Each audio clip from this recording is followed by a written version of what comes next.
അതുപോലെ കുട്ടികളെ നമ്മൾ പ്രകൃതി അറിഞ്ഞ് വളരുവാൻ അനുവദിക്കണം. പ്രകൃതി അറിയണം. അവിടെ ഏത് വിദ്യാഭ്യാസത്തിൽ പോയാലും നമ്മുടെ ബേസ്മെന്റ് എന്ന് പറയുന്നത് പ്രകൃതിയാണ്. പ്രകൃതി ഇല്ലാതെ നാമില്ല. നമ്മുടെ കോവിഡ് കാലത്ത് നമ്മൾ മനസ്സിലാക്കിയതാണ്. എല്ലാത്തിനെയും കീഴടക്കി വളരെ വൻ വിജയിച്ച് നയിച്ച് നടന്ന മനുഷ്യർ വരും നിസ്സാരമാണ്. നമ്മുടെ വീടിൽ പോലും പുറത്തു പോകാനുള്ള സ്വാതന്ത്ര്യമില്ലാത്ത കോവിഡ് ദിനങ്ങൾ നിങ്ങൾക്കെല്ലാം ഓർമ്മയുണ്ടാകും. അപ്പോൾ ആ പ്രകൃതിക്ക് അധീനമില്ല. പ്രകൃതി വിചാരിച്ചാൽ നമ്മളെ പുറത്തിറങ്ങാതിരിക്കാനോ നമുക്ക് അതിനോടുള്ള സ്വാതന്ത്ര്യം തടസ്സപ്പെടാൻ സാധിക്കും. അപ്പോൾ പ്രകൃതി അറിഞ്ഞു വേണം നാം മുന്നേറുന്നത്. പിന്നെ അതുപോലെ തന്നെ എനിക്ക് ഉച്ചകരിയിൽ ഞാൻ വർഷങ്ങളായി പോകുന്നില്ല.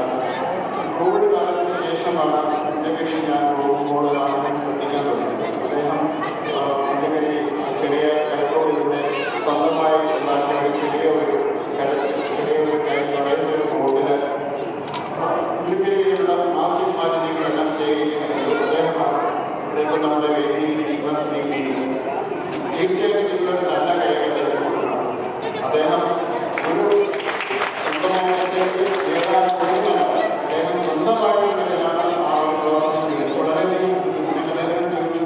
ഏതെങ്കിലും സംഘടനയല്ല, എൻ്റെ സ്വന്തം ഇഷ്ടപ്രകാരമാണ് ഈ പ്ലാസ്റ്റിക് മാലിന്യങ്ങളെല്ലാം ശേഖരിക്കുന്നത്. തീർച്ചയായിട്ടും വലിയ കാര്യമാണ്. നമ്മൾ തന്നെ സ്വയമായിട്ട് ഒരുമിച്ച് ചെയ്യണം.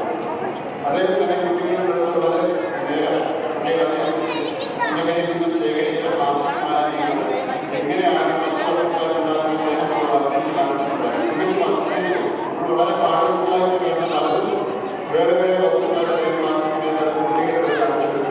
അങ്ങനെയുള്ള പ്രവർത്തനങ്ങൾ തീർച്ചയായിട്ടും നമ്മൾ പ്രോത്സാഹിപ്പിക്കണം. കുട്ടികളത് മനസ്സിലാക്കണം. പ്രകൃതിയായാലും കൂടുതൽ ഞാൻ ഉദ്ദേശിക്കുന്നില്ല. ഈ ഡാനിഷ് കലാകാരന്മാരുടെ എല്ലാ കുട്ടികളും എല്ലാ നന്മകളും നമ്മുടെ ഭാവിയിലേക്കുള്ള എല്ലാവരും പ്രകൃതിയും അവരെ അനുഗ്രഹിക്കട്ടെ.